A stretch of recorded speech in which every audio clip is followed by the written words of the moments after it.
I could give you many such examples, but I'll just give you one example. Consider the recent case of worker unrest taking a violent turn in December 2020 in Wistron's iPhone assembly factory near Bangalore. This was a factory that employed about, and look at the numbers, regular employees number was 2,000, contract workers 7,000.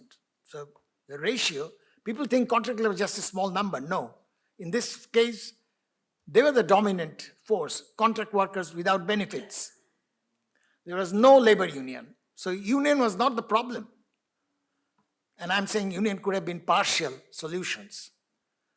Grievances that inflamed many workers included inordinately delayed payments of wages and an extension of the workday to 12 hours without much notice or consultation. In fact, since then, several states in India have now officially introduced 12-hour workdays. Let me digress a little because I'm reminded of the discussion more than 150 years back in economics literature on the 12-hour workday.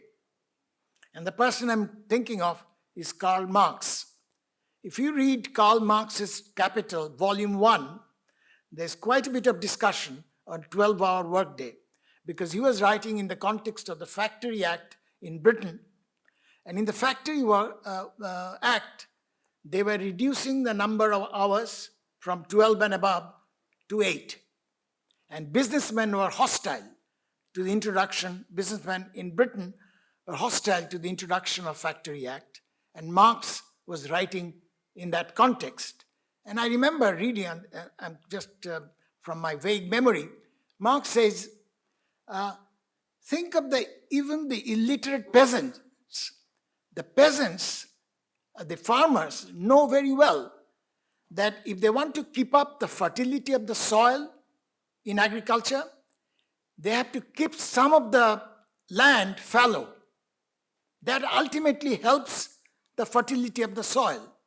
Similarly, even in industries, if you get workers to squeeze the maximum out of workers, ultimately it's going to hurt you because labor productivity will decline. This is what Marx is writing quite a few pages. And then at the end, he says that sometimes, and I'm going to use that expression a little later also, he says, sometimes capitalists need to be, by that he means myopic capitalists, capitalism needs to be protected from these myopic capitalists. The exact expression he uses is the werewolf hunger for profits. That's the expression he uses, that capitalism needs to be protected from that. But we, and this is middle 19th century, today, in the 21st century, third decade, we are now officially in some states introducing 12-hour workdays.